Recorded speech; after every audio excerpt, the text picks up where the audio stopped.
தலைவா என்னடா தலைவா மாமியாண்ட நான் பாம்பு கறி துண்ணுவேன்னு சொன்னேனே அது என்ன கலீஜா நினைச்சிருக்காது. கலீஜி நினைக்கிறதா?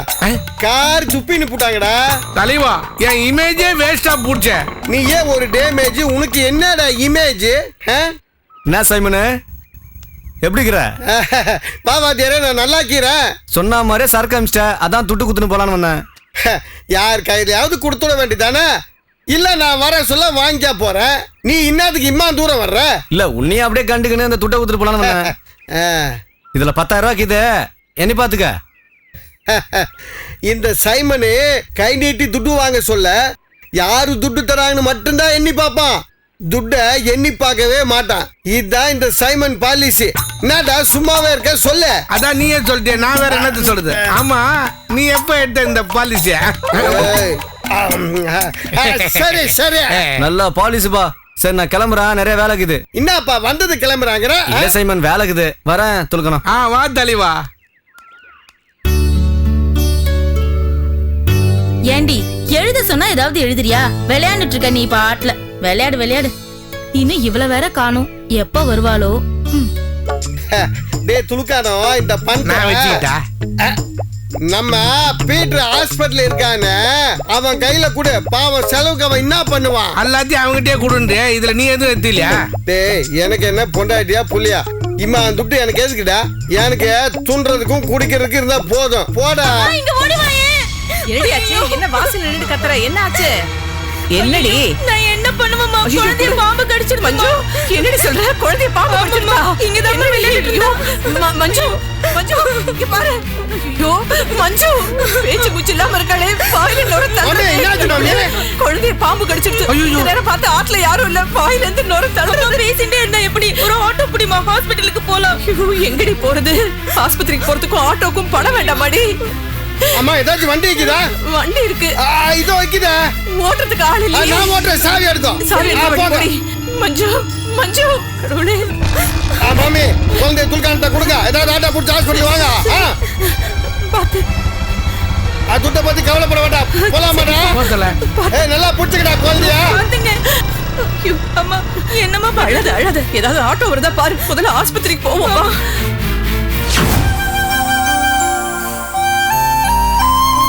என்னங்க மணி என்ன ஆகுது? நீங்க இன்னும் தூங்கல? தூக்கம் வரல. தூக்கம் வரலையா? ஏங்க ஏதாவது பிரச்சனையா? அப்படியெல்லாம் ஒண்ணும் இல்லையே. இல்ல பொதுவா ஏதாவது பிரச்சனை இருந்தா தான் தூக்கம் வராதுன்னு சொல்லுவாங்க, அதான் கேக்குறேன். ரொம்ப சந்தோஷமா இருந்தாலும் தூக்கம் வராதுன்னு சொல்லுவாங்க, உங்களுக்கு தெரியாதா? இப்போ இந்த நிமிஷம் நான் ரொம்ப சந்தோஷமா இருக்கேன். அப்படி என்னங்க சந்தோஷம்? எல்லாமே சந்தோஷம்தான்.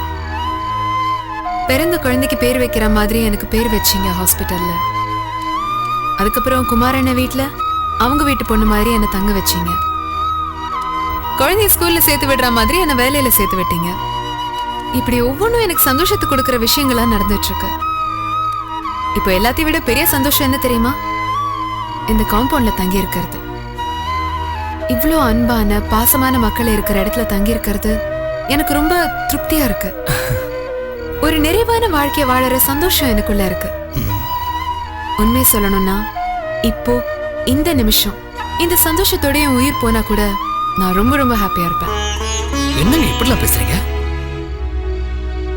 எங்க சார்ல என்னங்க சந்தோஷம் இருக்கு? வாழ்றதுல தாங்க சந்தோஷம். வாழ்ற வரைக்கும் வாழ்ந்து பார்க்கணும். அதை விட்டு சாகிறது அது தின்ட்டு போங்க. கேட்கறதுக்கு மனசு ரொம்ப கஷ்டமா இருக்கு. ஐயோ பரத், நான் என் மனசுல இருக்கிற சந்தோஷத்தை பிராங்கா உங்ககிட்ட ஷேர் பண்ணேன். அது உங்களுக்கு கஷ்டத்தை கொடுத்துருக்கேன். I am very sorry. இல்ல அது இல்ல, திடீர்னு நீங்க சாகிறது அதுன்னு பேசணும்னா இங்க பாருங்க, 100 வருஷம் நீங்க சந்தோஷமா வாழணுங்க. அதை நான் பார்க்கணுங்க. அப்ப 100 வருஷம் வாழணுங்கிற ஆசை உங்களுக்கும் இருக்கு. என்னங்க எப்படி சொல்றீங்க? அப்பதானே 400 வருஷம் வாழறத நீங்க பார்க்க முடியும். அப்படி ஒண்ணு இருக்குல்ல? என்னடா குழந்தைய பாம்பு கடிச்சதுக்கு அப்புறம் சாமியோட சைலண்ட் ஆயிடுச்சு. பால் கறிக்கா கூட அந்த பையனே வாங்கி வந்துடுறான். ஆமா தலைவா, ரொம்ப மனசு பேஜாராகுது. ஆமா, நீ உருப்படியா செஞ்சுக்கிட்டு இருந்த ஒரே வேலை அதான். அதுவும் கட் ஆயிடுச்சு, கமிஷன் கட் ஆயிடுச்சுன்னு கண்ணீர் விடுறியா? என்ன தலைவா நீயே நம்மளை கலாயிர நீ? மூஞ்சா பாரு. சார் சார் ரொம்ப நன்றி சார். என் பேத்தி மஞ்சு இன்னைக்கு உயிரோட இருக்கான்னா அதுக்கு நான் தான் காரணம் இல்ல, நாங்க தான் காரணம்னு சொல்ல வந்தேன். அன்னைக்கு மட்டும் நான் குழந்தைய தூக்கி வச்சுன்னு பின்னாடி அதான் பின்னாடி பிடிச்சிட்டு நான் வரலன்னா என்ன இருக்கும்னு. ஏய், நீ போய் கடைக்கு காவலிரு. அதான் நாய் இருக்குது. அதுக்கு அந்த நாய்க்கு நீ செய்ய வேண்டிய வேலை நிறைய இருக்குல்ல. அதை கூட்டு போய் வாக்கிங் போகணும், கக்கா வர வைக்கணும், குளிப்பாட்டணும். போதும் போதும். டேய், நாயை போய் டார்ச்சர் பண்ணிடாத, அதுக்கு மானம் இருக்கு, ஓடிடும். அதெல்லாம் ஒண்ணு இல்ல சாமி. ஒரு பிசினஸ் முடிச்சிட்டு துட்டு வாங்கின்னு இருந்தேன். ஏதோ குழந்தை அலற மாதிரி சத்தம் கேட்டுச்சு. அப்படியே டேனாய் பார்த்தா ஒரு சம்சாரமும் மூத்த பொண்ணும் லபோ திபோன்னு அழுதுன்னு இருந்தாங்க. அப்புறம் துளுக்கானத்தை இட்டுன்னு ஓடி வந்து என்னடான்னு பார்த்தா குழந்தை வாயில நுரத்தள்ளி கண்ணெல்லாம் சொருகிக்குன்னு கஷ்டமா போச்சு. அப்புறம் என்ன மேட்டர்னு விசாரிக்க சொல்ல தெரிஞ்சது. வீட்டு முன்னாடி விளையாடிக்கிட்டு குழந்தைய பாம்பு கட்டிடுச்சு. பேஜாரா போச்சு. உன் மக ஒரு சைடு, மாமி ஒரு சைடு அழுகுறாங்க. கையில துட்டு இல்லைன்றாங்க. ஆஸ்பத்திரிக்கு போக ஆள் இல்லைன்றாங்க. டூ வீலர் இருக்குன்னு தெரிஞ்சதும் நான் குழந்தைய துளுக்கானத்தை தூக்கி சொல்லி டூ வீலர் எடுத்துக்கின்னு போய் குழந்தைய நான் ஹாஸ்பிட்டல் சேர்த்தேன். டாக்டர் நமக்கு ரொம்ப வேண்டியவரா போட்டாரா. என்னடா பழைய பாட்டிலுக்கும் டாக்டருக்கும் என்ன லிங்க் இருக்குன்னு பாக்குறியா? ஹாஸ்பிட்டல் இருக்கிற பழைய குளுக்கோஸ் பாட்டில் எல்லாம் நான் தானே பர்ச்சேஸ் பண்ணிக்கிறேன். அதான் எனக்கு டாக்டருக்கு ஒரு ஃப்ரெண்ட்ஷிப். ஏதோ அந்த பாரிகார்டு முனீஸ்வர குழந்தைய காப்பாத்தி கொடுத்துட்டான். எனக்கு அது போதும்பா. நீ ஏதாவது செய்யறதா இருந்தா பாரிகார்டு முனீஸ்வரன் கோயிலுக்கு போய் ஒரு தப்பா கண்டுக்குன்னு வந்துரு. பவர்ஃபுல் காட் பா, தெரிதா? என்னை பொறுத்த வரைக்கும் சரியான சமயத்துல வந்து குழந்தைய காப்பாத்தின நீங்க தான் எங்களுக்கு கடவுள். பெரிய வார்த்தையெல்லாம் சொல்லாது சாமி. மனுஷனுக்கு மனுஷன் ஒரு ஹெல்ப், அவ்வளவுதான். அவன் கையில பர்சனலா ஒரு மேட்டர் சொல்லுவோம்னு நினைக்கிறேன். சரி, பூசா ஒரு வீடு கட்டி நீங்க வந்திருக்கிறீங்க. எதுனா அபசகுடமா சொல்லி உன் மனசை கஷ்டப்படுத்த வேண்டாம் சொல்ல. பரவாயில்ல, சொல்லுங்க. என்னதான் இருந்தாலும் நீ படிச்சாலு, நானும் தெரிஞ்சாலு, உனக்கு நான் அட்வைஸ் பண்ணிக்கிறேன்னு நினைக்காத. நீ எல்லாம் கோயில் குளம், கரிகா மார்க்கெட்டு, ரயிலடி, ஜனசந்தடின்னு அது உள்ளாரே வாழ்ந்து பழகின. என்னத்துக்கு இப்படி ஆள் இல்லாத லோன்லி பேஸ்ல வந்து ஊடு கட்டிக்கின்னு அவசப்படுற? மெய்யாலுமே சொல்லு, நீ ஊடு கட்டிக்கின்னு வந்ததுல இருந்து உன் நிம்மதி பூச்சல்ல? உன் மூஞ்சியே சொல்லுதுப்பா நீ அவஸ்தையில கீழன்னு. என்னத்துக்கு உனக்கு இந்த பாய்ப்ப? நீ காலையில ஆபீஸ் போற, ஈவினிங் வர சொல்ல கரிகா அது இதுன்னு கண்டதையும் வாங்கின்னு கலந்து போய் வர்ற. உன் சம்சாரம் என்னடான்னா பால் வாங்க போக சொல்ல பாம்பை பார்த்து பயந்து அன்னைக்கு மயங்கி விழுந்துருச்சு. ஏதோ நான் பார்க்க காண்டி தண்ணிய தொலைச்சு எழுப்பிவிட்டேன். பாவம்பா. இந்த பால் கரிகா எல்லாம் நம்ம துளுக்கானத்தை சொல்லி வாங்கிடு சொன்னேன்.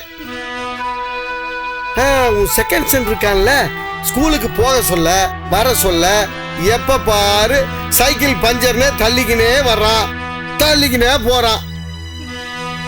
அவ்வளவு ஏன்பா அன்னைக்கு உன் செகண்ட் ஆர்டர் கூட நைட்டு லேட்டா வந்து நீயும் உன் வீட்டுல எல்லாரும் தேடி டயர்டாகி அப்பால அந்த வீட்டுக்கு வந்த பொண்ணை அடிச்சு பொண்ணை கை நீட்டி அடிக்கிறாளா நீ? இன்னத்துக்கு இதெல்லாம் சொல்றேன்னு தப்பா நினைக்காத. ஏதோ சொந்தமா வீடு கட்டணும்னு நினைச்ச கட்டிட்ட. எதுக்கு இப்ப அதுலயே குடுத்துட்டு இருந்து இப்படி கஷ்டப்படணும்? இங்க பாரு, இன்னும் 4-5 வருஷம் போச்சுன்னா இந்த ஏரியா டெவலப் ஆயிரும். அப்புறம் குஜால வந்து குந்திக்கும். என்ன பேசாம இந்த வீட்டை வாடகைக்கு விட்டுக்குன்னு பழையபடி குடுத்துட்டு இருந்த ஏரியாக்கே கூடு, நிம்மதியா இருப்பா. என்னடா ஒரு காயிலாங்கட கஸ்மாலம் நம்ம கையில அட்வைஸ் பண்ணிக்கிறானே நினைக்காத. உன் பெயின் என்னன்னு எனக்கு பிரியறனால தான் சொல்றேன். கம்பெனி காலி பண்ணிக்கிட்டு கூடு.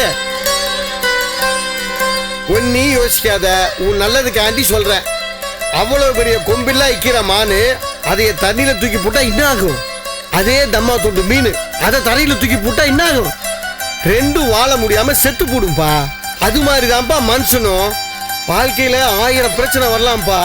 ஆனா வாழ்ற இடமே பிரச்சனைன்னு வந்தா எந்த மனுஷனால நிம்மதியா வாழ முடியாதுப்பா. ஏதோ எனக்கு தெரிஞ்சது சொன்னேன். தப்பா இருந்தா மன்னிச்சிருப்பா. ரைட்டா பட்டா ப்ரொசீட் பண்ணு.